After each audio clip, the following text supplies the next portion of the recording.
the truth. Welcome to Drop Me Off in Nashville with Scottie and friends. Hey, welcome back to Drop Me Off in Nashville. Remember last week when we were talking about all the different things why I said you guys can't handle the truth, and there's like this belief in your mind that somebody owes you something, and we did part one of a series. Well, we're going to finish up part two. Hey, Mark, how are you doing? Doing great, man. How you doing? Good. How's things been going in your life? Good? Busy, yeah, but busy. Yeah, up in Nashville, they have this thing called CMA Fest. Have you ever heard of that? I have heard of it. Now, there's probably 500,000 people up there right now just going absolutely crazy. And, in years past, you wouldn't see a bunch of different fights, or you wouldn't see people, not behaving themselves. They got drunk and had a good time, but It seems like this year there's a lot of mischief going on up in Nashville. I wonder why that is. Huh. The age? Yeah, maybe. The difference of people's attitudes, how they're brought up. Getting older. Yeah. All the above. Looks like it's a lot of fun. I got some friends up there doing some stuff. I have Amber Marie, Ashley Lynn, Scott Collier. They're all up there playing right now, which is really cool. All the people who've been on the show, which has been fantastic. That's awesome. Yeah. Mike Estes, remember Mike from Skinner? Yep, been talking to him a lot. He might come down to Muck Eyes, so awesome. We can have him play some songwriting stuff. And then he just released a song called 250 Proof, I think it is, for the 250th anniversary of America. So which is pretty cool. Awesome. I'm pretty excited. He sent me a link yesterday. I should really look it up and see exactly what the name is called. But if you go on Skinny Molly Rocks or Mike Estes' first page or my Facebook page, you'll be able to see the link on there. I should have been more prepared. But 250 America, 250 Proof, something like that. But it's a super cool song.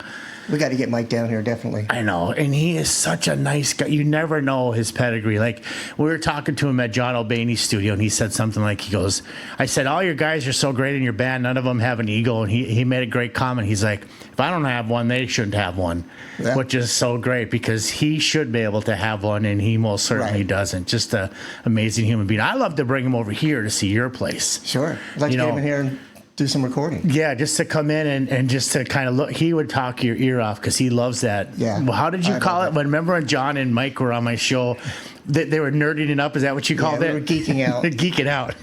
Yeah. Oh, yeah, you get two engineers together. And oh, my gosh, those guys talked and and I'm sitting here looking like a dumbass. I had no idea what they were talking about, Mark. And when you walk into someone's studio, it's like Christmas land. You look around at everything they have and what they're doing. Exactly. Take mental notes.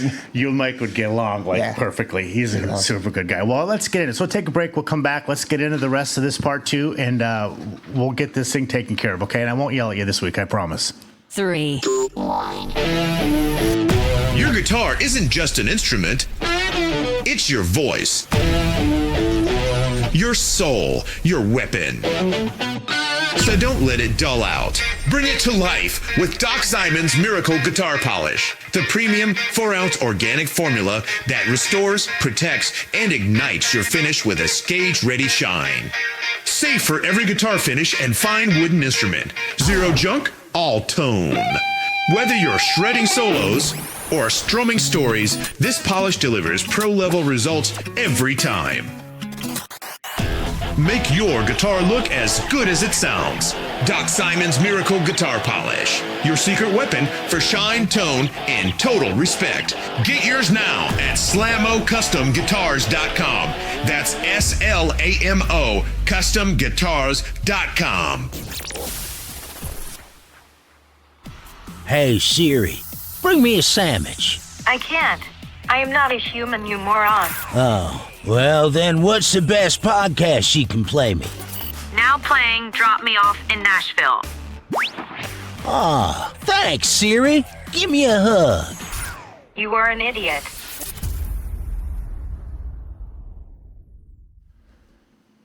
Hey, welcome back to Drop Me Off in Nashville. Remember last week in part one, we stopped off by stop taking everything so personal.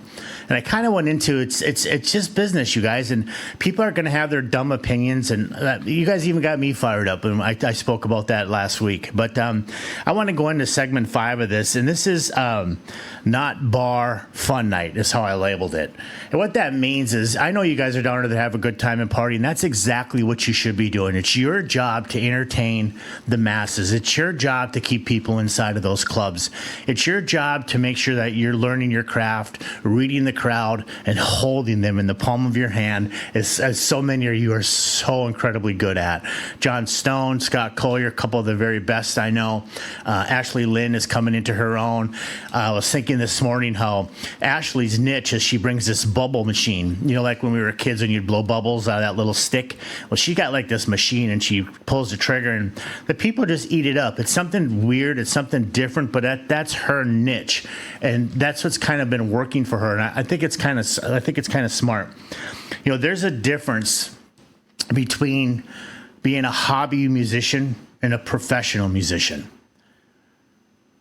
Hobby is, you know, you're having a lot of fun. You're doing it with your buddies. It's not that big of a deal. You're not really looking to do anything. You just enjoy playing music, and it's in your soul, and it'll always be there. You're not looking to go anywhere. You're just looking to go out on a Thursday, Friday, Saturday night, play for the people, and go home, get your check, and that's the end of it. And then there's the career part of it, where you have to do things just a little bit better, different, take it to a different level, again, with the branding, making sure that maybe you're not wearing the same blue shirt, but you're wearing the same product of shirt, a hat, whatever, glasses on top, no glasses, whatever your image is going to be, you're going to continue to work that brand, like the bubble machine, like the John Stone and how he handles his crowd and what he does, like the Scott Collier and the certain kind of shirt that he always wears, and whether he's wearing an acoustic guitar or not, and the boots that he has on. It's always, these guys always have a professional image and they know how they're going to handle it. So being down in bars, it's not, you know, just having a great night.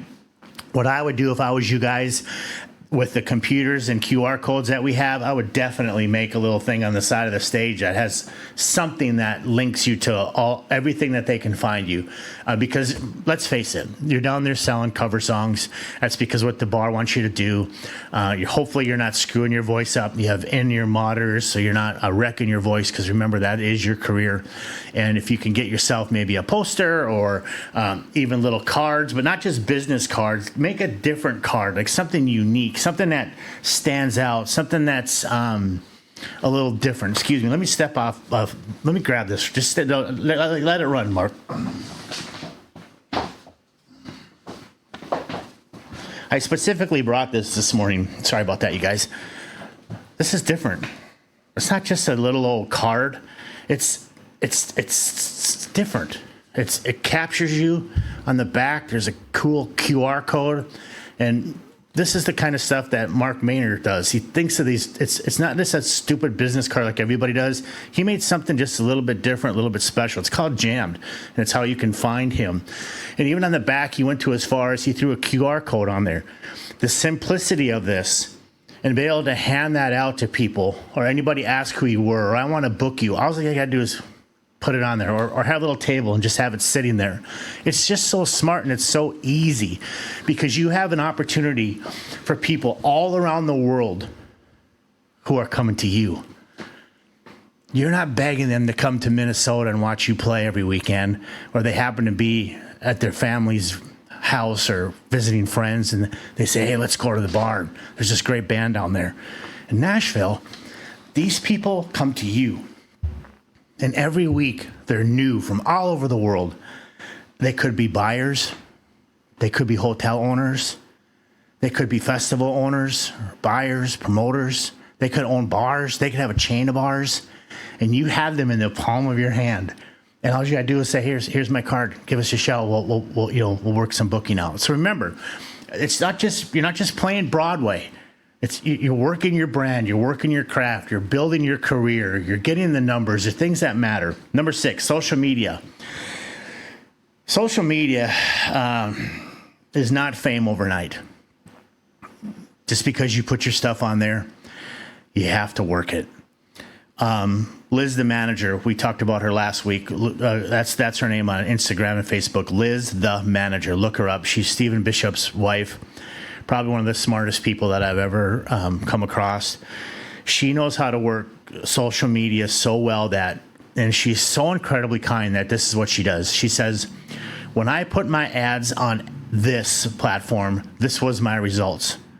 When I put my ads on all the emails that we have, this was my results. When I put my ads in the local paper, this was my results.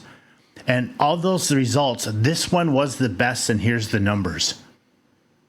She's literally giving you everything you could ever ask for in the palm of your hand. So follow Liz, the manager. Listen to what she says. You'll see on the right-hand side all the people that saved everything that she said. They're in the thousands because she literally tells you exactly what to do. If you're going to set up a Facebook ad, she'll tell you how to do it step by step and how to make it as most professional as it possibly can. Use those tools. Make sure all those platforms work hand in hand with each other. And your little thing on the side of the stage also works hand in hand with your brand. Okay, remember, you're working your brand, you're doing your bubble machine, you're working that certain shirt. Over the years, people try to build a career online because somewhere in your guys' head it was drilled into you that that's what's important. But as a Billboard artist manager over the last couple of years, what's important is Spotify and YouTube. I'd say Spotify is probably number one. Work your Spotify more than anything you can ever do. If you have to hire a company to help you do that, do that. But work your Spotify. Get on these playlists. Keep your numbers growing. Make sure you're putting out a new song every 25 days. Don't let those numbers drop because you didn't put something out and you have to start back at zero. If you got momentum going, keep that momentum going, okay? You guys ain't gonna like this one. But what I wrote was, your friends are lying to you. Don't get pissed. Friends tell everything sounds amazing. Oh my God, man, that's so freaking good. I fucking love that song. It's just amazing. Holy shit. In the back of their mind, they're just going, oh boy, that wasn't all. Mark, don't sit over there and laugh. Is that the truth? It is the truth. It's a very awkward kind of thing. But it happens all the time, right? Yeah, I mean, a good friend will tell you the truth. You have to, because you're not doing them any favors. And it's going to hurt their feelings because they almost feel like it's their baby. You probably experience that a lot in here, right? I do. And they're like, man, don't you think this is fantastic? And you're sitting there going, this guy's paying me, so say the right thing. But right. It's business. It's business. And I think the way I kind of handled it is I say, you know, we can make it better and give them some suggestions. And I kind of start from there. Yeah. Maybe. They want to hear it. But you can't get around the awkwardness of it, too. Ego's up here. Yeah. Yeah. Nobody wants to hurt people's feelings. No. I mean, everybody's generally nice. But I have said, and that's why I told you guys before when I first got started down here, and then as 10 years went by and I actually had a name in Nashville, I'd have friends and family send me stuff, and I'm just like, I can't help you. And I got called every name in the book, you guys, and rightfully so. It wasn't egotistical. It wasn't because I knew better. It was simply because I was so afraid that my name wouldn't be accepted at Sony and Warner and Capitol and all these record labels that we used to have in town that are all merged together.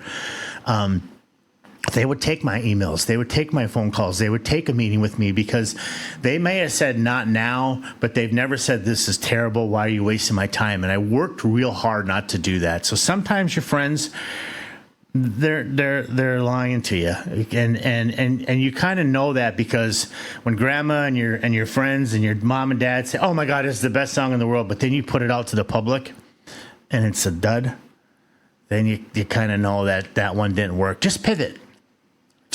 Just pivot. Just change it. Maybe change the song completely, even though you love it so much. There's something not resonating. And that's the hardest pill to swallow. You have this song that you think is fantastic. You put it out there. People that you send it to are your friends, and they're going, "Oh my God, it's great. We love it, blah, blah, blah." But then you put it online, and it doesn't go anywhere. And you have to look yourself in the mirror and go, I'm missing something somewhere. Is it the chorus? Did I not grab them in the first verse? In the first 10 seconds, did they pop off because it sucked?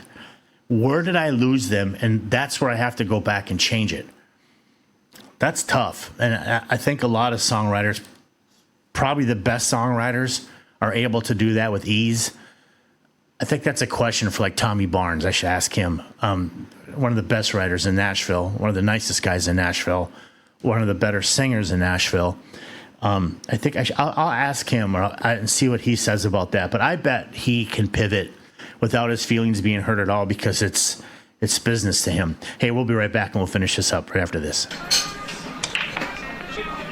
You're tuned in to Drop Me Off in Nashville with Scott and friends. I think they've been dropped off at a few Nashville bars themselves.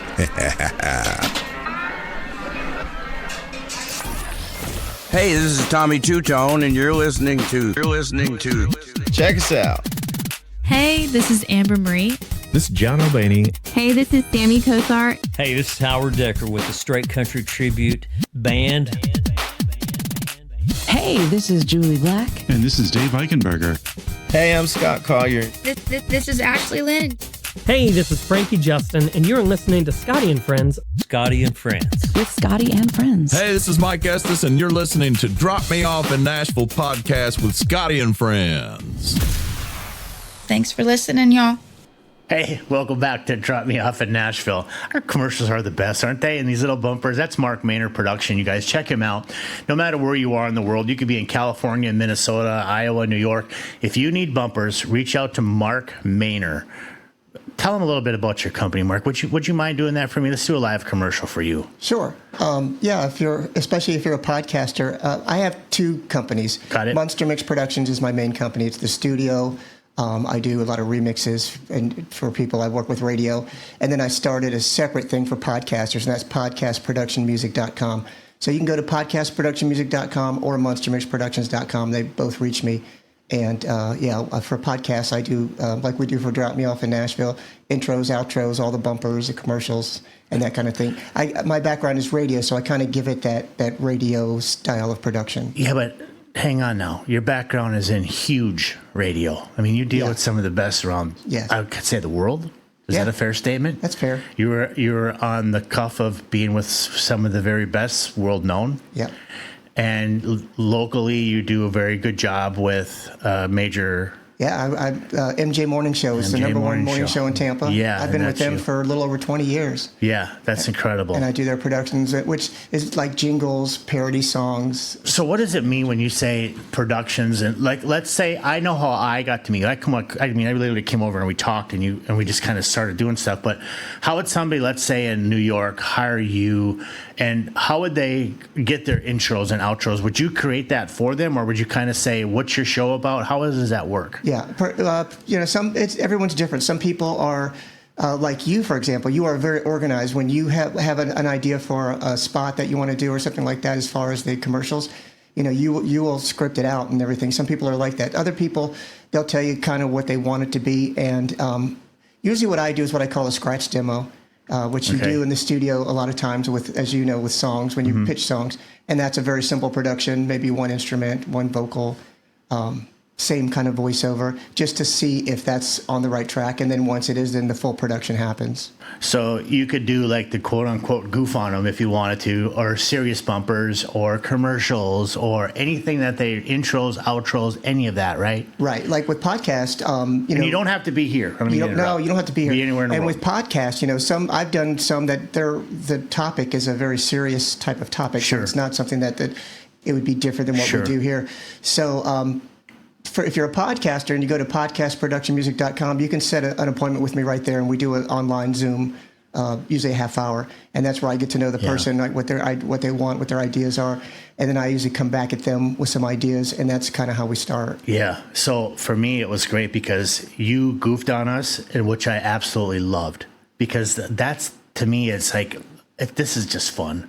Yeah, who cares? Yeah. So the goofier or the more you goofed on us, the more I liked it, because I thought this is what this is supposed to. I'm trying to entertain people, not just, like last week yelled at them, but I want them to know that this is just some place where you can go, you get information, or you don't have to get information. It doesn't matter. But at the same time, it's lighthearted. Yeah. Well, I try to reach podcasters because I will say, radio and podcasting are different, but they're the same. The end result is the same. The morning show I talked about, after every live show, it's edited and put on all the same platforms that podcasts are. So it becomes a podcast after the live show. Cool. The difference between radio and podcast, radio has FCC regulations. They transmit on a frequency. There's a lot of costs. Podcast, you can get a laptop, be in your bedroom with your underwear, a microphone and a laptop, and you can do whatever you want. The difference, the negative for podcasters is radio understands production quality. They have production staff usually. Right. Podcasters don't have that. So I try to bring that to podcasters because typically what they do is they download royalty-free music and they just say, "Hi, I'm John Doe. Welcome to John Doe Podcast." Sure. And they don't have an audio brand because they take that music, which isn't exciting, but they throw it way in the background and talk over it. And I always say, why are you putting your brand in the background? It needs to be up front. Right. So we designed something where when I do a thing for an intro for a podcast, people might not recognize it, but the volume of music, voiceovers, sound effects, and singing, if there is singing, it's all the same. But it sort of dances in and out with each other. I don't throw anything in the background. One more time, how do they get you? Podcastproductionmusic.com or monstermixproductions.com. You guys, honestly, I can't say enough. And I know he's my friend, but I'm telling you, the quality of his work, the professionalism is great. He's not paying me to do any of this. I'm doing it just because it's the truth. And if you guys want to do some stuff, even in your music career, he can help you in a lot of different ways there as well. So if you want to put maybe some stuff on be different. You guys, how about this?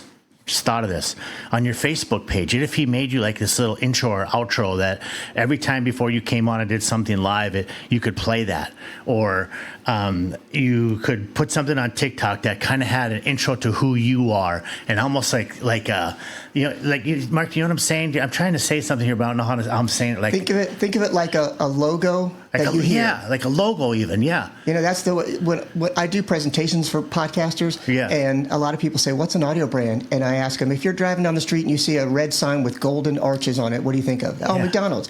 I go, if you turn on the radio and you hear ba-dum, bum, bum, bum, what do you think of? Yeah. McDonald's. I said, so it's a logo, but you hear it. It's audio. Logo. Okay, so audio brand or people brand, like we've been talking about, right? It's the same thing. So they could literally have this little audio 10-second clip from you. Yes. You guys, artists.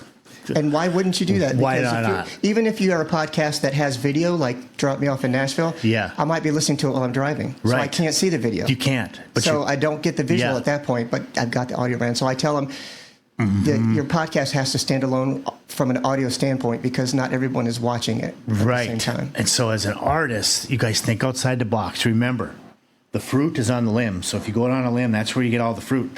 Do something different because everybody's doing the same thing, okay? Now you have an opportunity. We just came up for it. You're welcome. Get a hold of Mark. Have him make you some 15-second intro, outro, something about your brand where you play that thing constantly. Have it run on your Facebook. Tag it on the top. Put it on your Instagram. Run it on your TikTok. Every single time you're going to talk on TikTok live, you can run this thing beforehand. That's a great idea. And I'll tell you, if you're thinking it's going to be $10,000, $20,000, $30,000, you guys, that's the furthest thing from the truth. Call Mark, talk to him, discuss some stuff with him.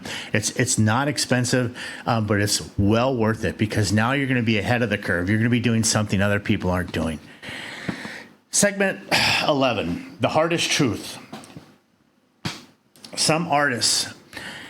I think I wrote that wrong. I don't think I should say some. I'm going to say most. Artists, you blame Nashville, you blame the labels, you blame the producers, you blame social media, you blame your age, you blame you don't have enough money, that there's favoritism, that this guy's better, this guy's worse. But many don't realize you need to go look in the mirror. You need to improve something. You have to change something.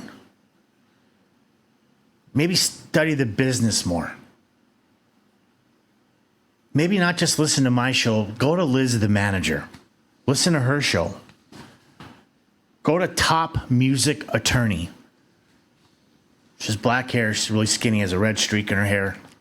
These two ladies on Instagram and TikTok, they don't pay me either. Nobody pays me for this stuff. I just tell you because I want you guys to learn.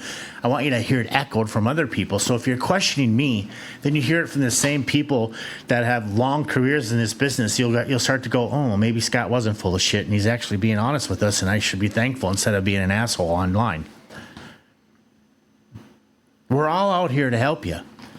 Study the business. Build relationships. Here's the word. Correctly. Not recklessly. Build them correctly. Be nice.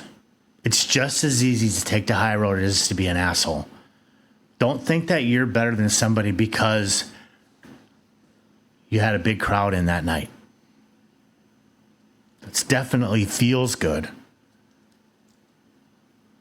But a professional can do that for the next 30 years over and over and over again, not just a one-off. Stay consistent. Stay consistent to yourself, to your brand, to your music, to your creativity. Don't try to copy what's on the radio. Are you hearing me? Don't try to copy what's on the radio. It's too late. It's already been done. Think forward. Maybe that's more guitars. Then you go online and the country music fans say, I hate all these guitars. But that doesn't matter. If that's what your brand is, if that's what your music style is, go that way. See if that'll hit. Because if that hits, that hits. Don't try to copy everybody that's already out there. It doesn't work. You have to be original. Release enough music every 25 days. I believe the rule is 28. I say 25 because you could have a computer glitch. You could not like it. It didn't post properly. So you give yourself a couple, 3 days extra. Every 25 days, put something new on all your platforms and develop a discipline within yourself. Be on time. Understand what the drummer does. Understand what the sound tech does. Be appreciative of those people.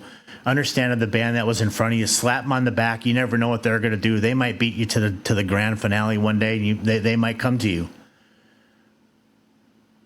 Be disciplined. Be a good human being. Follow the dream the right way. Keep writing, keep creating, keep learning, keep growing. Stop expecting shortcuts. There isn't any. You got to work it. Just keep working it. Don't look for that validation stamp.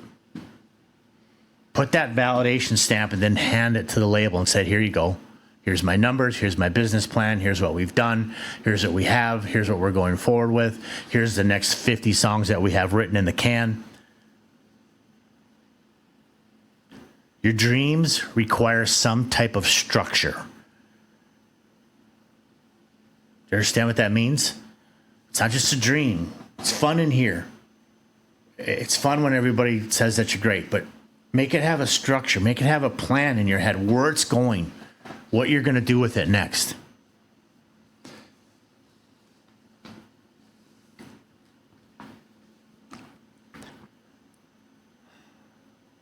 How do I say this?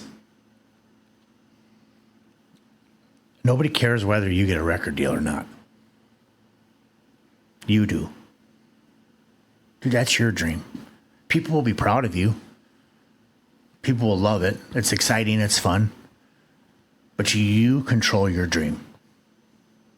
Not me as your manager. Not Mark as your production guy or your engineer, your studio guy. Not Jalbani as running the best musicians in Nashville. Not Mike Estes come in and play on your record. But if you do get Mike Estes come play on your record, sit him down and ask him what the hell he did, because he figured it out. Nobody cares if you get a record deal. Nobody cares if I become the next Bill Gates. That's my dream. Those are your dreams. So you have to go after your dreams for you. Don't expect anybody else to latch onto your dream for you, unless you build a working relationship, or they see your vision, or they can help you get to your vision. That's where I come in. Because you don't need a manager out of the gate. You don't need it. There's nothing to manage. There's no money coming in. There's nothing, unless you want to pay me. And then I would probably tell you no anyway, because there's nothing to manage. There's nothing to build. I would sit you down and say, build your Spotify. Let's get an agency where you can keep your footprint in Nashville, but at the same time go make money somewhere else. And then we have something to talk about. But you got to have some kind of revenue stream so you can start building your business, building your brand. Some final talking points. Nashville will change your life. You might make it, you might not. You might stay there for 30 years and be content and have one of the best lives you can have. And one of my bestest friends, Scott Collier, has that very life.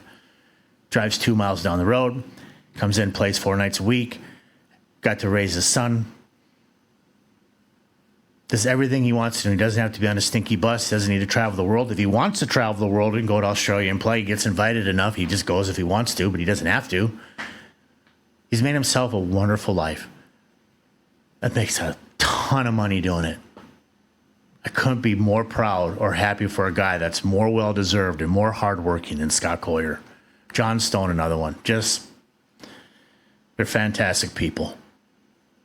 They earned everything they got, and God bless them for that. Nashville will change your life. If you don't make it and you go home, I told you in other shows, you will be the best in your community, probably in your region.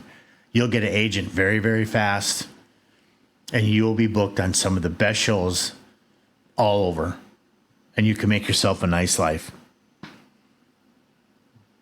Music can absolutely become a career, like I just told you, with Scott, with John, probably many others that I'm missing. But you have to do that career on your terms and where you want to go with it. That's what's important. Keep your momentum going. Respect the business side. It's called the music business. The business today, we all hate it, but it's more important than the damn music. And why does that even make sense? I don't know. I have no idea. Maybe because some of the guys that are running these labels don't even know what an A or a G chord is. Maybe that's why. They're just business people. Mark, what do you think? Do you think maybe it's just the money now? It's gotten so tight with these labels. What is it? Great songs are great songs, right? Yeah, maybe the competition, especially, since the internet came along. I mean, it's not like it used to be. It's not like the days of where an A&R guy walks into a bar and hears an artist and says, they're great, I want to sign them to a label. It's not. Now it's like, how many downloads do you have? What have you sold? How much have you produced? And you have to have this whole resume without even hearing anything that they've done. You know what I think is cool is a guy by the name of Zach Top. He's been an incredible guitar player for a long time, and he found his own voice even when he was 16 years old. And Zach was like TikTok and Instagram famous, Mark, and he had all these people call him and say, hey, come to Nashville. It's only going to cost you $30,000, blah, blah, blah. And finally, a guy from Craig Wiseman, who's one of the best writers in Nashville, somebody on his team got home and said, hey, come to Nashville. Let's see what we can do. And Zach was like, what's that going to cost me? He's like, cost you? Nothing. Get your ass up here. Let's see what we can do. Zach got in the truck and went to Nashville, and the rest is history. I bring up Zach Top a lot because he's a big fan of Music City Bar and Grill. And they're if you could play the Music City Bar and Grill commercial after that, or if we don't have one, we'll make one. But my friend Rodney Collins owns it in Music City. It's in the Valley, and then he has one down in St. Pete. He just opened up right on Gulf Boulevard down there. I think it is between Clearwater and St. Pete. I think it's Gulf. Beautiful bar. He's bringing all the players from up there. But I just think that Nashville and the music industry has changed. And are you seeing that? I mean, it's almost better to be an independent artist at this point. Yes? I think so, too. Yeah. Because you get to keep the money, right? Yeah. Instead of giving it away? Yeah, and you can kind of set your standards a little bit instead of them controlling. You look back at artists from the day like Prince and all these people that once they got famous, they had to try to get out of this record deal. Tom Petty was the same way. He had to fight the record companies because they didn't have any control. So that's one of the good things about what you're talking about, being smart in the business, knowing what to do, set everything up correctly. Then you have more control over your product than they have control. For instance, if you get a publisher, then that's one thing I notice even in what I do. If you have a publishing rights to your material, then they have to go into a co-publishing agreement with you. Mm-hmm. Most people don't think about it. They think, I want to be famous. I want to see my name. I want to be the writer and see my name on it. And so someone like me that owns a recording studio, I could just slap my publishing company on their product. They would never know the difference. If they hit it big, then all of a sudden they come to me and I go, hey, I own 100% of your publishing. There's many crooked companies who do that very thing. Yeah. You got to protect yourself up front. So that's why what you're talking about is important, because that gives you more control. Right, for sure. So thanks for jumping in today. I appreciate it. I know I went on you a lot, but I like it when you ask me these certain questions or bring your experience to the table, because it just gives it another view, another way for people to look at it. we're starting here in Newport Richey. It's called My Virtual Roots. And you guys, what I'm going to do is we're all going to die one day. As morbid as that sound. And we're all going to leave a legacy. It might be your music career. It might be that you own a car dealership. It might be that you're a fantastic housewife or house husband. And our kids won't know us. But what we decided is we're going to do some filming here in Newport Richey where we're going to bring people in. We have 100 different questions that you can ask your loved ones.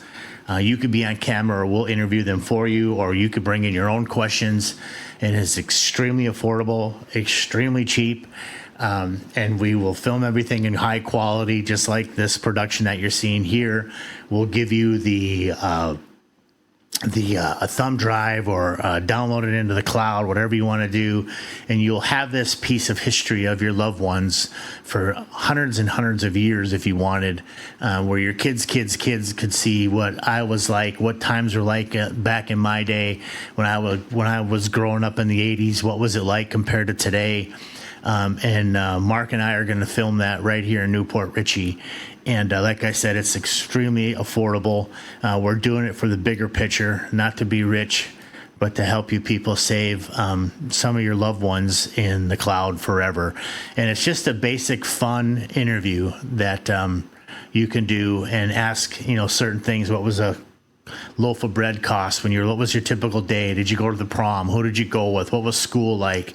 What did they teach you? Well, compared to today, what was the internet like before the internet came out? What was that all about? What was your greatest memory of your family? What was your favorite cartoon? And you start to see all these patterns. And what I've noticed is I'm starting to see traits from my grandfather that he used to do, or the things that he used to like. And it's kind of funny. I don't know how that works through centuries of people. My grandfather was born in 1894, and my grandma was born in 1900. So imagine. So it's kind of cool. And I have a bunch of memories of those two people still in my head that I'm going to get down on tape, and we'll actually do some filming today on it. But I appreciate you listening to Drop Me Off in Nashville. I appreciate you guys coming to the site. I don't appreciate y'all being jerk-offs, but that's your deal. We won't entertain you. We're going to block you because this is a place of love over hate, and we're here to help. And we hope that you will gravitate to some of the things we do. All of our stuff isn't gospel. It's just our opinion. It's just our experience, and this is what we've seen. So thanks for tuning in to Drop Me Off in Nashville, you guys. Take care of yourself. And I think next week we're going to go into something just a little bit different than the music industry. I haven't really came up with what I'm going to do yet, but I'm going to try something different. Thanks for tuning in. Thanks, Mark. Thanks for joining Scottie and Friends. Don't forget to like and subscribe to join the Drop Me Off in Nashville family. Engineering and production provided by Podcast Production Music. Well, Nashville, can't thank you enough for all the time. Y'all come back now. Here?